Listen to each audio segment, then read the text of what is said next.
And then you're going to figure out how is it we're going to fund those goals. That's the second part of the plan. So you need to clarify what the funding needs are and clarify how much money you need to raise for that particular program or that particular thing that you're trying to do. It might be something you're trying to purchase, it might be equipment, it might be a program support that you want, it might be funding a position. Figure out what it is that you need and how much it's going to cost. And then we're going to talk about which donor constituencies you would appeal to for each of those specific asks. For example, if you're looking for program support for underserved children in Chester County, a foundation might be a very good place to start. An individual might be a very good place to start, some of your major donors as well. An event might not be the best way to raise money, but it may be a great way to raise friends for that cause. So you want to be real careful about how you're going to raise those funds, who you're going to target. And then all of that information comes together into a development plan. And it's really important that that plan gets circulated among everyone who's going to be a part of it, because you want everyone to have buy-in. You want them to feel like they are an important part of the team that's going to make this happen. And that includes board and staff, and it does include some volunteers as well. So you share it with all of those folks so that they feel like they're involved, they're informed, and they're part of your working team to raise these funds. And then, of course, once you've got a document, you want to implement it, you want to review it, you want to figure out what worked, what didn't work, how can we make it better, and you do that annually at the end of the year. And we'll talk a little bit more about that too. Any questions so far? Okay. Yeah. Yes. Yes. I see first is the self-assessment audit. Is there a sample one? Or? Oh, yeah, it's coming up. Don't be frightened. Okay. Okay. There are 32 questions. It's 2 pages. It's in your book. And I've worked with lots of organizations where we have not done this, but I do think it is a good idea if you have the time and the capacity to do so. I would take a look at this template and use it as it would work best for you. You might not want to do all the 32 questions. You may only want to do 20 or 15 or whatever. But use this as a template. I'm not going to go through each of the 32 questions today. I don't think it's a real good use of your time. But you have it there, use it, and make it work for your organization, because every organization has a different culture, a different way of doing things. And the materials that we're presenting to you today really are templates for you to take and use in the best way for your organization that meets the culture of your organization. And when I say that, what I mean is some organizations raise a great deal of money from certain sectors. If your organization is one that raises an enormous amount of money, of your fundraising money, from doing big galas, then that's a great way for you to continue to raise money. But more often than not now, big galas are not, they're expensive. People don't want to get all gussied up and go. It takes an enormous amount of staff time and energy to implement something like that. And it may not be what your organization is about at all. So think in terms of what works best for the culture of your organization, the donors of your organization, the people who are interested in your cause. Okay? So that's a template that you are more than welcome to use. How do you start? Where's step number 1, Corrine? Well, when you're putting together a fundraising plan, you want to always remember that your vision, your mission, your values, your critical success factors are the key pieces that drive all of the other pieces on this chart. So you want to always start with taking a look at the vision and the mission and make sure that it's up to date. Does it really reflect what it is that you do and how you do it, the services that you deliver? Is the mission still relevant? Is it still on target? And then you take that mission and you develop certain goals. And you do this through the strategic planning process to figure out how your mission is going to be in action. That's what the goals are. It's actually your mission in action. It allows people to see what you really, really do. And as a side to that, I would say, think often about bringing prospective donors to some of your programs, only if it is, what's the word I'm looking for? In some cases, it might be impossible to do that because of confidentiality, but if you can bring a donor to your program so that they can see your mission in action, it is especially compelling, particularly if that person doesn't know what it is that you do real clearly. So, am I speaking loudly enough? Mhm. Okay, good. So big goals are going to come from your strategic plan. And let's say you're in a social service organization, one of your goals may be that you want to increase the number of clients you are able to provide services to, and you want to develop a better metric system for determining whether or not you have met your goals, you are providing your services in the most efficient way. So that might be, in action, that might be your business strategy for marketing would be to identify the number of individuals you want. Program delivery would be about how you're going to deliver those services. And fundraising, finance, that's about how much it's going to cost. Because if you're going to have more people in your programs, it's going to cost you more money probably to produce those programs. So you would just work through each of the goals across the page like that. Does that make sense? Any questions? Are Yeah, you Terry. thinking of board members being involved in doing this? Or are you thinking of this as the development department, if that exists? Well, it could be a hybrid. It would be great. It would be great to get the board involved. And oftentimes, through the process of putting together your strategic plan, the board is involved in these steps already. But if that's not the case, then what I would do is bring board members who are going to be involved in the fundraising piece to a meeting where you work through all of that, so that everybody who's going to be part of that team understands the genesis of the request, the reasons we're doing this, how we're going to go forward, what it is we hope to aim, what it is we hope to.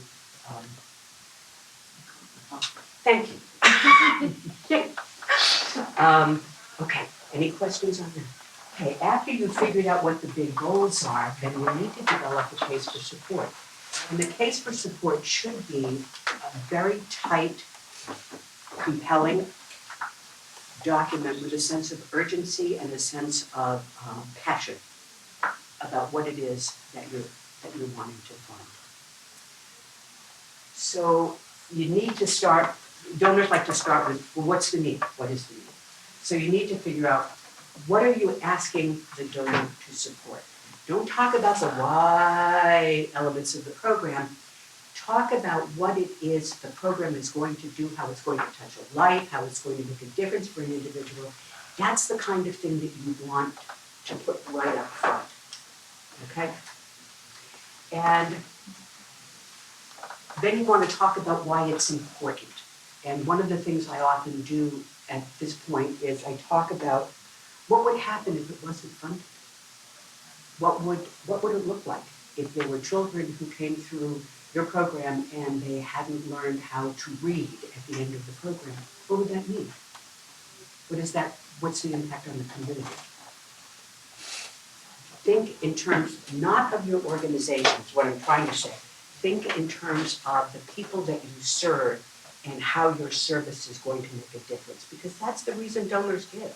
They don't give because they love, organization. They give because they want to make a difference. They want to touch a life. They want to do something that's important. So you need to tell them what that is right up front, because as you know, many of us either lose the word we're looking for, or we just don't have the attention span to go through a 3-page document and absorb it all. Then you need to talk about how you're going to provide this, how you're going to meet this need. And that needs to be a very clear outline of how you're going to provide this service from beginning to end. And it needs to be thoughtful. It needs to show impact. It needs to show a point at which you're going to have a measurement of whether you have or have not succeeded in your goal. And it needs to always keep the individual, the person who is going to be in your program, the children, the individual who's going to need your services, needs to be told in the story that is about them, their needs, their interests, how this is going to impact them. It isn't about your organization. You're the conduit. You're the conduit. So what you want to do in this, how is the nonprofit going to meet the need, is lay out a really good client-focused plan. There may be a whole lot of back stuff about how the organization is going to function, but that necessarily might not be in your case for support. You need a well thought out plan that people can read and say, yeah, I think that'll work. I will invest in that. You need to know how much it's going to cost, because every donor will say, well, how much is this going to cost? And it's really important that you have the right number. For those of you who have been in my class before, you might have heard this. I was working with a wonderful statewide organization to provide a communication plan across the state. And they put this great plan together, and the cost was $5,000. Well, the problem with that is it isn't doable. You can't put together a statewide plan that's going to have impact in a state as big as Pennsylvania for $5,000. And any savvy donor is going to know that and know that you're not scaling financially to succeed. So don't be frivolous for sure, but you want to make sure that you've costed it out, you've thought of the implications of what you're doing, what could and could not happen. You've got a little contingency in case there's a bit of a problem and it's going to cost more than you thought it would. But make sure that it's put in writing that you have a plan and it is well thought out. So the donor knows that they're investing in something that has the capacity to succeed. It's well thought out, it's doable. Who else is involved? You know, funders don't always like to be the biggest party in the funding pool. They want to know that there are other folks who have invested in your project. It gives them a feeling that there is more interest in this project than just them, which makes them feel more comfortable about their investment. And make no mistake, donors think, in the 21st century, they think of their philanthropic gift as an investment in your organization, in making the world a better place, in whatever it is that you do. Those days of, well, I'll just write the check and, you know, if it succeeds, fine, if it doesn't, fine, but I've given this much. Those days are over. There's a lot of competition for that fundraising dollar out there. And what will separate you from the pack is following along with these things that we're talking about now, which will make you appear to be smarter, faster, better, more competitive, more on task. I do have a question. Yeah. How do we assess if this is something that we can do or if we need help? Because, you know, we don't really know what we don't know. And we're unable to include things that we're not really privy to. So, and as a consultant, is there like a bar? Is there like a dollar amount, or is there like a, how do we know when we go outside, get a consultation, or just try to do this in-house? Well, there are a couple things that you can do. One is there are probably organizations, other nonprofit organizations that work in the same area as you do, provide services for the same population. So it's always helpful to be in touch with them and find out what they're doing, how it's working, what's working for them, what's not working, what are the trends. That's just good stewardship.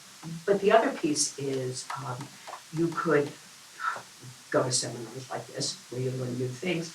You could hire a consultant who specializes in development plans or fundraising plans or strategic plans, who has a deep bench of knowledge and work with them.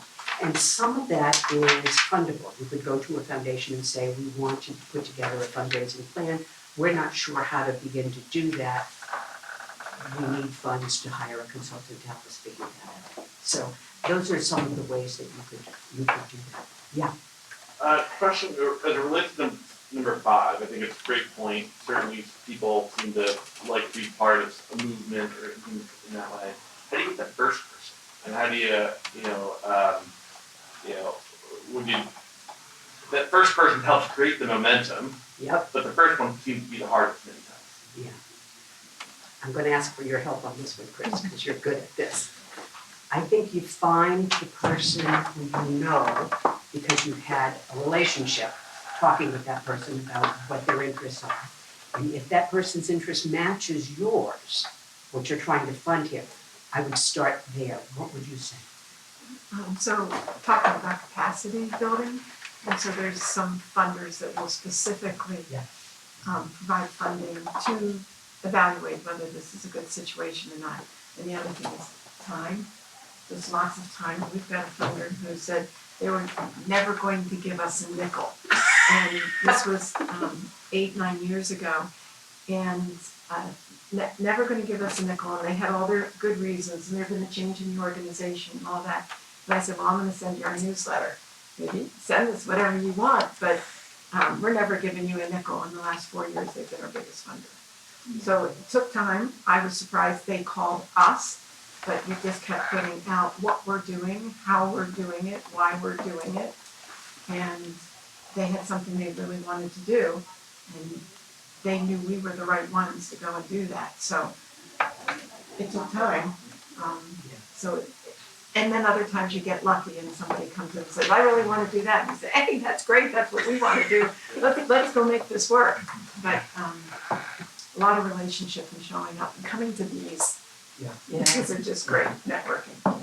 Yes. How do you feel about testimonials? I'm with Chester County Lifelong Learning, which used to be Chester County Night School. So we're 70 years young. And we're having a good semester this semester, but it really relies on people taking our courses. Yeah. And I received yesterday from one of my co-directors this fabulous evaluation about a new cooking teacher. And these 3 women took the course and it was just glowing. And I thought, ooh, I want to put that in our catalog. Is that, and we're a nonprofit, so is that appropriate? Because I think of Amazon when I think of testimonials. And I'm a little nervous, and it does work, because I read this. But is that appropriate for a nonprofit? Because It is. Absolutely. so we could put those testimonials. Oh, absolutely. I put it on your website too. Chris uses that consistently and it's very compelling because it's actual verbiage from someone who's been there, done that, seen it. Mm-hmm. And it just, usually it's exciting, the testimonial is exciting as well as informative. And it's somebody other than you tooting your horn, which is always a good thing. So testimonials are great. I put them on websites, I put them on, I include them in proposals if it's appropriate, newsletters or letters to donors, absolutely share widely those testimonials. That's similar to client stories as well. Yes, always watchful for the confidentiality. Absolutely. Yeah, okay, cool. Any other questions before we go on? Okay. Well, wait a minute, can you talk about that confidentiality? Sure. If somebody makes a really great remark, is verbal, can we use that remark in our things that's sad enough, or should we get some type of written agreement that's allowed? If you were in the business community, I would say absolutely get a written agreement.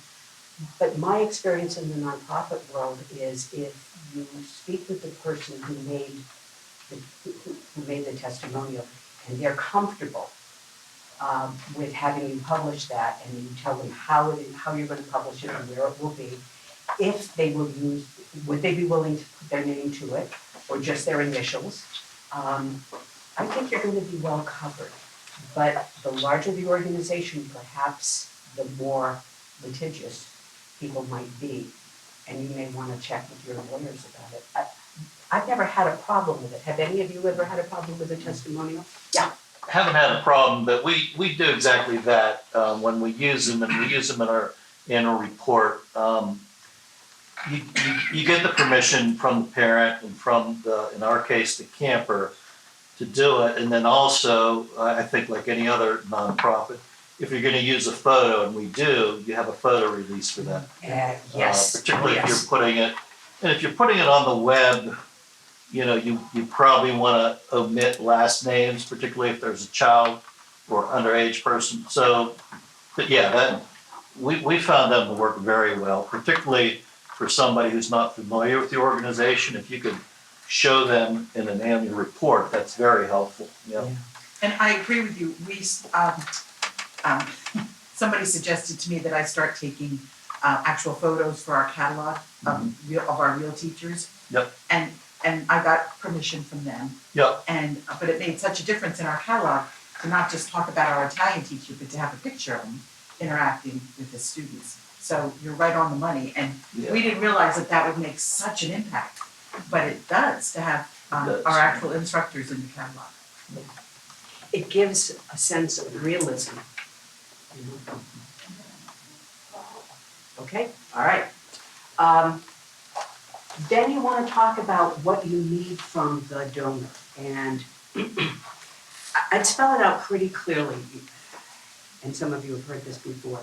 Your gift of X would help us do Y. Very, very mathematical almost. And it's told in terms of how the client, the person, the individual is going to be impacted. Difference that's going to occur as a result of the person making the gift to your organization, and which allows you to provide the service that you provide. Not in terms of your organization, but in terms of the clients, the people that you're going to be providing services to. And then what's in it for me, donor? Well, it's the 21st century, so what is it that's going to make the donor feel good? In addition to telling them exactly how their money is going to be used and the impact that their money is going to provide, I think you want to tell them about the nice things about writing a check. I don't know if any of you have ever felt this, but when I write a check to an organization that I love, I feel good about it. You know, it may not be a big check, but it's what I have and I want to share it. And that makes me feel good. So I would, circle back to the donor and remember, give them a taste of what it's like to sit down and actually do something for someone else that's going to make a positive difference. Talk in those terms. Any other suggestions on how to handle that? Yeah.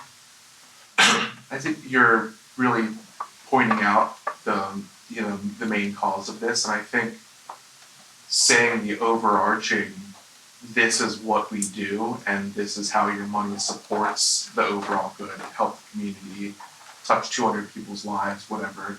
And then if you're going after $2,000, $3,000, what, very pointed, like you're saying, what that money is going to do to help the overall good.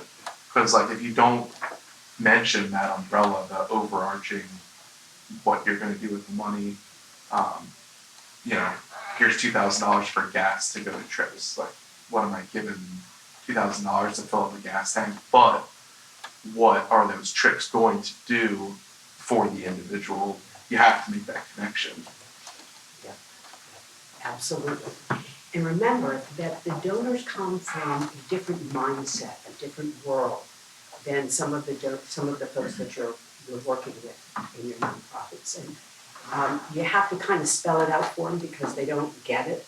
One of the eye-opening things for me, and I've been doing nonprofit work for 30 years, mostly in social service organizations, was to take the course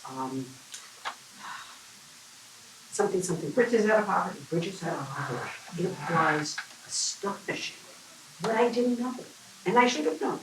So it's that kind of stuff you gotta fill in the buckets. Yeah.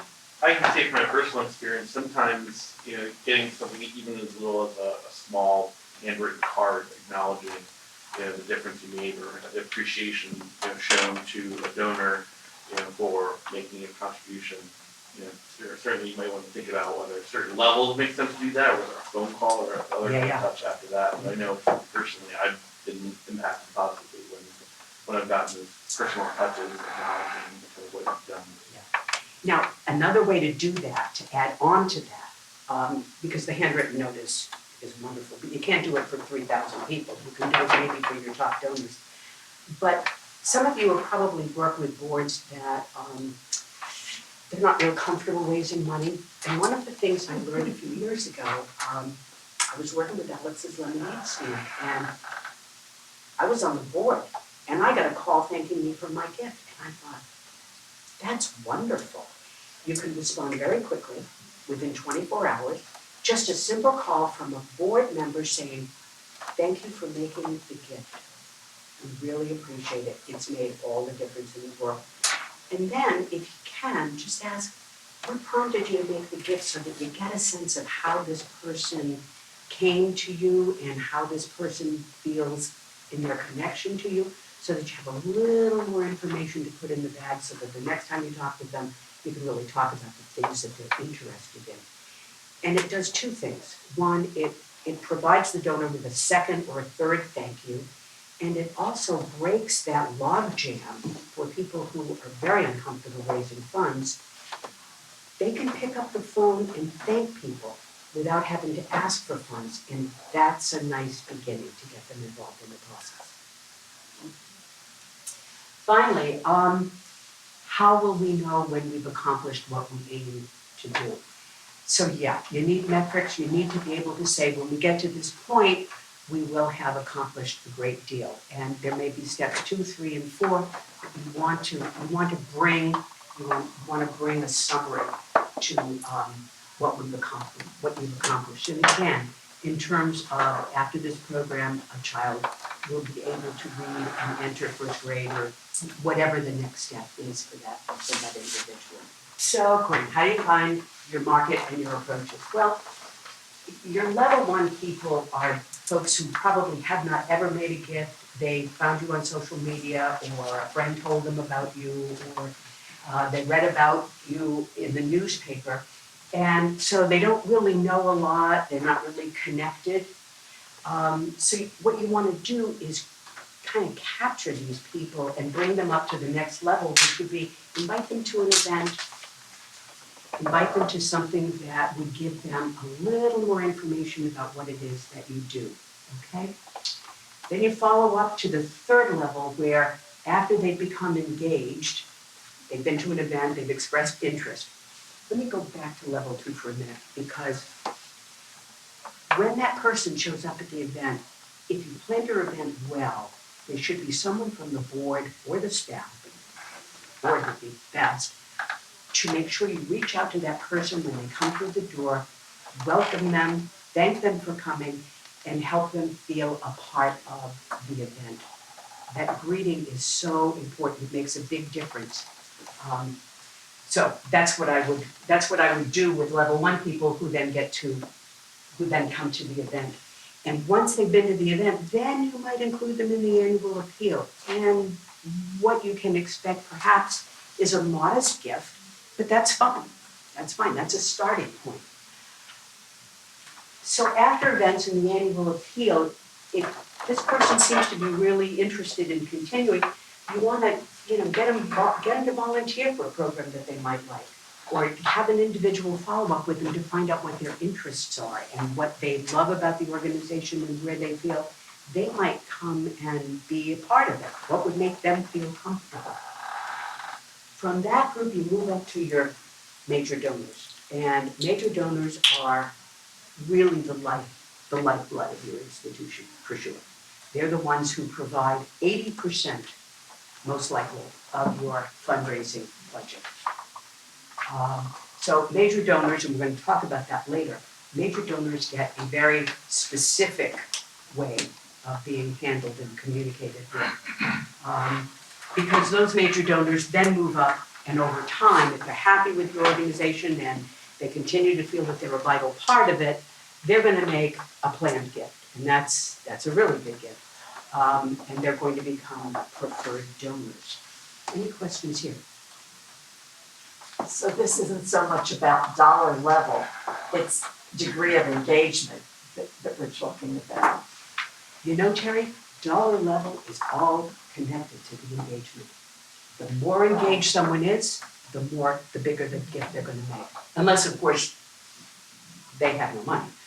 But you'll find that most donors who are very involved in an organization find a way to make a gift commensurate with their interest.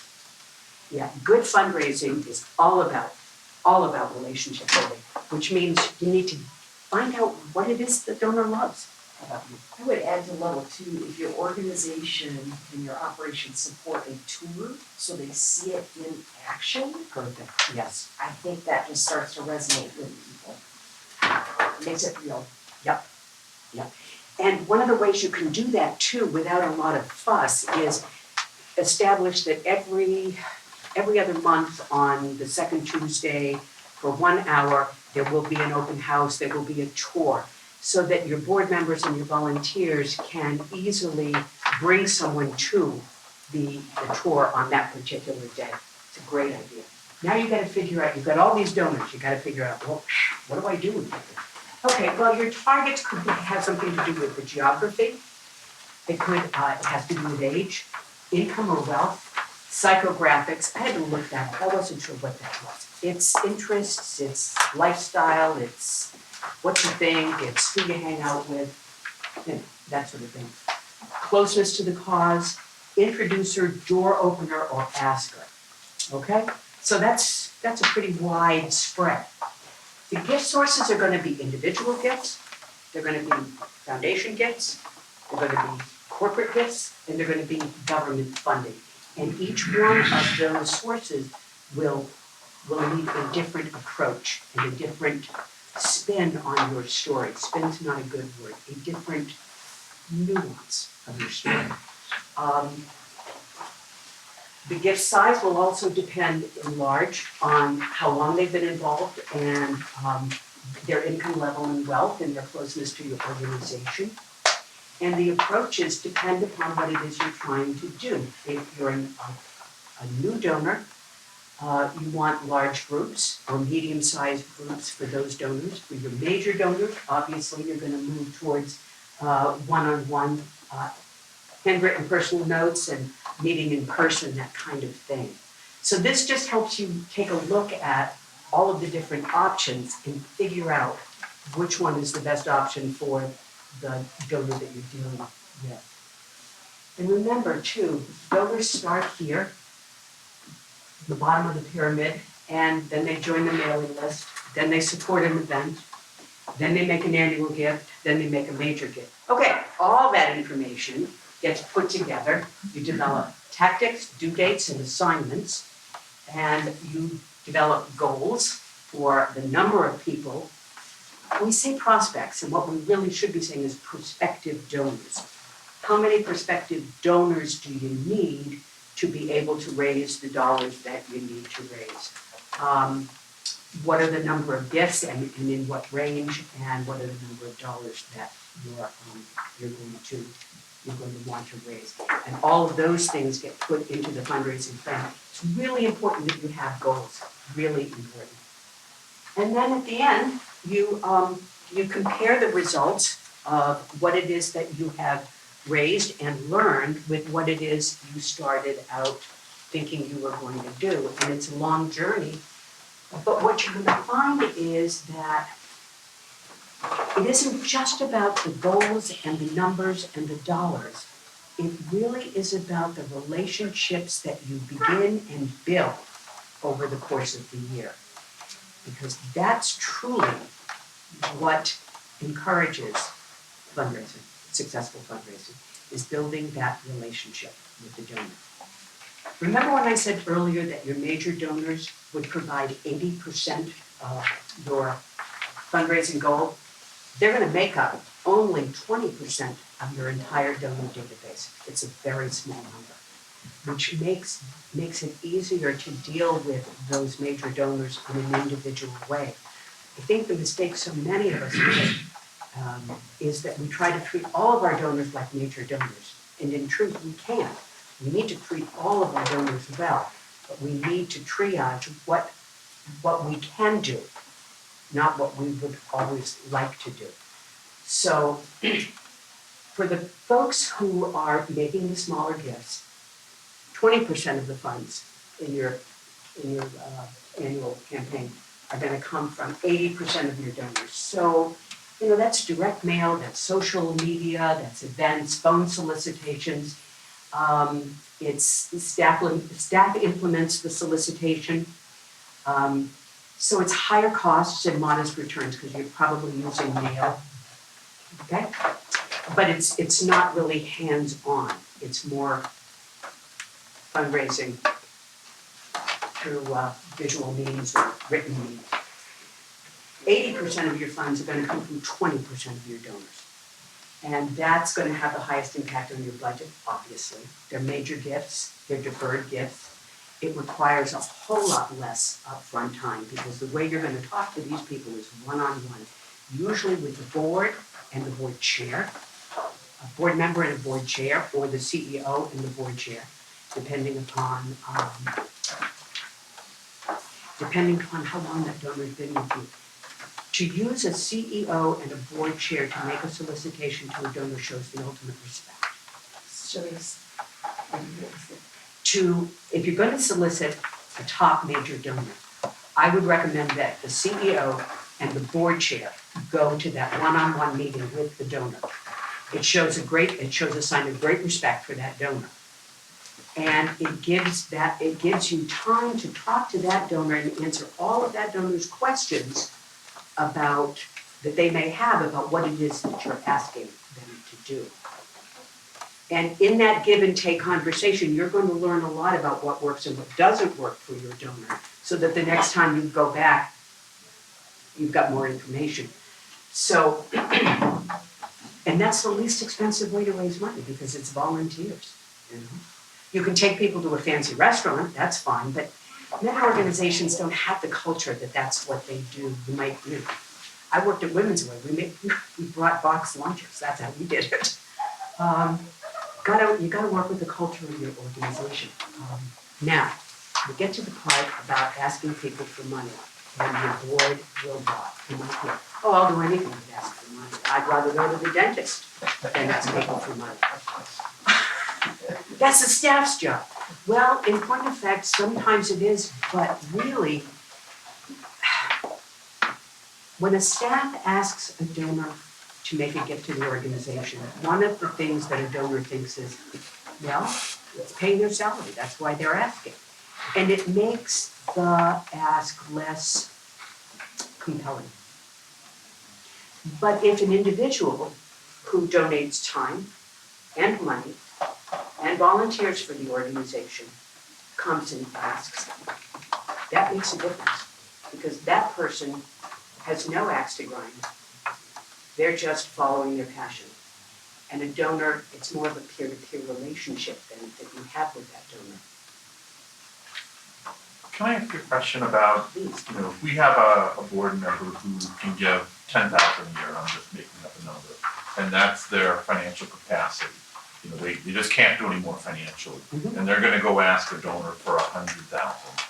So the capacity of the donor, of this potential donor, is significantly greater, but it's also an ask that board member, maybe that board member is the biggest board donor that the charity has.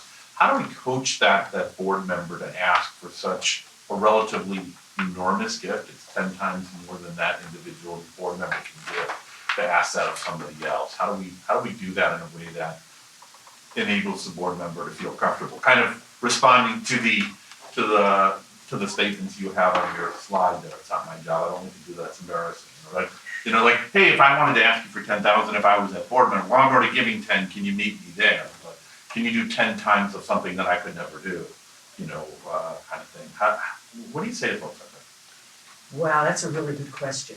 I'm going to give you the best answer I can, and please, if any of you have other thoughts, jump in. That's a big leap, and if someone regularly gives you 10,000 and you know that that's all they can give for that year, I would acknowledge that right up front, when you're making the ask. And the other thing I would do is say, what we'd like you to do is consider making, a pledge of 10,000, maybe add some to it, for the next 10 years, 5 years, to support this project going forward. It would be the seed money we would need to have to make this project real, to make it work for people. I would find ways to show them how giving over time would, the good news for you is that it would increase the money that you want. It may not come in the time frame that you want. But to make the jump from 10,000 to 100,000 in an ask, I think it's a really big. We'd have to Even get if it's someone. only 10 to 25 or 10 to 50, where. That's easier, that's easier. Okay. I would definitely put someone in front of that individual who they would have a very difficult time saying no to. Like their mother. Have any of you been in this situation? Anyone have thoughts on this? Go ahead, I know you had something to say. How do we support the person asking, where they're asking for much more than they can Right, give? so it's Yeah, not asking a board yeah. member to contribute more, it's how does a board member Go talk to to someone another else for the person. big ask? Correct. How does a giver at 10,000 ask a person who can give Someone else. $100,000? What's that support look like? Well, it's not the best ask, you'd rather have another person who makes the $100,000 gift ask, but how many boards have that kind of, And the way you may deal with that, because that's a really good question, the way you may deal with that is say, I personally could not write the check for what the solicitor would say. I personally couldn't write the check for $100,000, but I pledged to give 10, 15,000 a year for the next X number of years to support this project. That might be one way to do that. $100,000 ask is a huge. Well, it's more the kind of, how do you coach them so that they go in confident and don't say, you know, if you wanted to, maybe, could you think about, but, you know, kind of, Find the one who can and then have others shadow. yeah. Yeah. You know, I remember Connie and I were working on a capital campaign and what we found was really helpful was to get the individual solicitor to be able to get the words out of their mouth when it came time for the ask. And we found that sometimes it wouldn't come, and these people they're business people, they're very confident in what they do, but they're not confident in fundraising. So you've got to rehearse it, you got to choreograph it, you got to script them, and you got to go over and over and over it with them. The other thing I would do too is suggest that you pair them up with someone else so that they're going with another person and those two can practice together alone as well as with you. And that provides a couple things. One, it's not surefire, but while one person's talking, another person can look at the body language, can read the room, can figure out what's going on. Because sometimes when you're busy talking and soliciting and you're thinking about all of that, you're not reading the room because you're focused on this. So have someone else partner with them, train the two of them together. And they might develop even little signs like, one of these. Or drowning. Yes, whatever, one of those, to say, I need you to jump in here. So that they're working together as a team. Although I must say that even though when we did that, when the guys came back from their solicitation, Connie said to them, well, how did it go? Well, we did all the things you told us not to do. Terrific. So we had to go back again, you want to get it right the first time. Think about all of the things that could go wrong and try to have a backup plan, for them. And spend a lot of time. Yeah, Hugh. Isn't a lot of that also finding the $10,000 donor that could speak to the same passions as the $100,000 donor? Yep. To match them up? Yep. So that you're not necessarily talking about the money, you're talking about the mission? Yep. That's a good point, thank you. Yep. Chris. One of the things you taught me was to ask people to give a significant gift to you. And just that language, we've got somebody on the board that their significant gift is $25. They bring others. things to it. Right. But to go and talk to people and acknowledge that my significant gift is different than your significant gift. The other thing that just 2 weeks ago, I asked somebody for $50,000 as a match. And say, would you put up $50,000 as a match? And, oh, that's a great idea, of new money. So if it's somebody that usually gives $500, the match will be the $250 when you go to $750. And that just was very excited to do that. So that means I get the 50,000 Yeah. plus me 50,000. So you asked for the 50,000 seed so that you could go out and raise another 50, because Right. you already had that. That's great, thank you. That's a really good point, Chris. Language is always Yeah. helpful. Yes, Good question. So, you know, there are trainings, like when you're writing for a grant, there's certain buzzwords that stands out. Yeah. Is there a resource for training on the buzzwords for someone making that ask? Like, is there a resource of experts in asking that we can go to? Because there's a certain gift in asking, but there's also certain words that a donor, a big donor, would be waiting to hear, or a certain I don't know. Is there something? I think that's what I always think about, because anybody can go and say, well, I gave 10,000, will you give this? But that may not be enough for a big donor. So is there like a special sauce of a resource that I could go to and then say, you know, I'm Tyler Perry and I ask for money all the time. This is what I do. This is what I say. This is when, you know, I know if I see the donor with a certain look, I know to pull back on that topic and come with another. It's like that. yeah, there are lots of answers to this question. The first one is, it's really important to know who you're going to be asking this of. It's important to have some kind of relationship with them, because without that relationship, it's a little hard, So right there. right there. So I'm a new grassroots organization. I don't have relationships with anyone. Because the first thing that I always think about is, well, where do they find all these people? So yes, I could go to GuideStar, I could look to see organizations that they've given to. So it's me and my new CEO, and we're like, okay, we have that great personality, we're gonna go meet the queen of Campbell Soup. And what do we say? What do we do? We have to pull from ourselves. So is there like a book that we can kind of read, or a video, or someone who can do a coaching? No, I'm serious. Yes. A coaching Yes. program. But you're already doing it. Yeah, You're doing already Oh doing it. snap! Okay. So back to the original question, I Oh would my say, gosh, have that trust board your member instincts. just go and converse. Yeah. Because if you're building that relationship, you're not actually asking yet. And then when you get to the ask, it may be more of, they're already gonna meet you in the middle because they're ready for you to ask. Yeah, they know you're Because you coming. sold them. Yeah. And I asked for three things. I asked for a board member, I asked for money, and I asked for contacts. That might be this person, another person, three other things. They're gonna say yes to at least one of those. That's a good idea. So Okay. you've got this. I can't wait to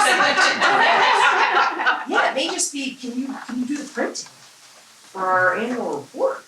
You know, that's. And you just said something very important, thank you. You don't only appear before a donor to make an ask, especially a major donor. You need those interim check-ins, those how you doing, those just wanted to bring you up to date, those, you know, let's have coffee and catch up.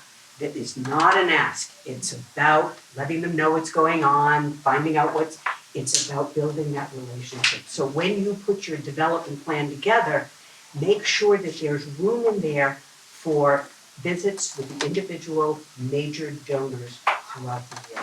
And they're assigned to someone to do it, okay? Really important. And they're assigned to one of the board members. Especially the ones who don't like to ask for money, get them started building a relationship. Yeah. Yeah, I didn't realize this until I was on a board whose organization chose to change their name. Their major donor, not liking it, so they tried to shepherd that donor along. In the end, they just had to say, we may lose this donor, but you also have to tell how your organization is changing so you don't lose them. That should have been the organization's first move, was to meet with the donors. It was just it was founder syndrome. at the end of the day. Oh, I hate founder's syndrome. It's okay. It's some of the worst jobs I had. It's moving on. We have 3 minutes left, and there are 3 more slides, so I'm gonna ask you, do you wanna continue with the questions? Because you can read the slides, it'll tell you what you need to know, or would you like me to go through the slides with you? How would you like to use our last few minutes? Okay, if somebody wants to ask a question? Anyone care? Okay, go ahead, Derek. Back a couple of slides, you have a list of target market, geography, age, blah, blah, blah. Yeah. Presumably, that kind of information is in a CRM system of some sort. Yes. Would you say a few words about having and maintaining and using a CRM system? Oh my God, it is so important. Constituent something management, relationship management. Having that is so important. And I would go one step further and say for your major donors, I would keep a paper file. Because the CRM system can go down, but that paper file is so important. Because, particularly for major donors, after an individual, a board member or a staff person has met with a major donor, they should come back and just do a little write-up of what you talked about, what you learned, gathering the information, put it in the file, and then send a handwritten thank you note that they have met with you. That also gets put into the CRM system as well on the computer, but it's really good to have a paper file of those little, handwritten notes and those responses as a result of telephone calls and so forth. It's the only way you can begin to manage a lot of information about your donors. The CRM system will also help you take a look at and identify up-and-coming donors that you may not be aware of. You take a look at their track record of giving and you say, well, okay, this one has consistently given over a long period of time. We need to, it's a way of managing all of that data, all of that information. Very, very important. Yeah. Do you have a question? Me? Yeah. Oh, no, I was doing something, but there is one comment. I watched an organization use prestige as a way of attracting donors into that, and they began to invite such donors into these they look like exclusive little forums. Yep. But the key to that was that they always had a mentor. There was a person who would take this prospective donor, not to sell them, but to introduce them to and make them the star of the little wine tasting that was going on. And I thought that was a pretty good technique. They always left feeling really special. Who wants to say no to special? Exactly. There was a question back there. Here, yes. Because I noticed you haven't talked about grants, and that may be another discussion, but for a small organization like mine, it eliminates the need to worry about the money, because you can go for a mini grant for $1,000, or you can go for operational grants at $5,000, thank you. We'll Or talk you can go for offline. major grants. Exactly, and how you handle each one is very different, and I'm happy to talk with you about that. Just give me a call or send me an email, and we'll continue the discussion, because we really haven't talked about that today. Yeah. It's 11:16, I kept you a minute over. I'm sorry.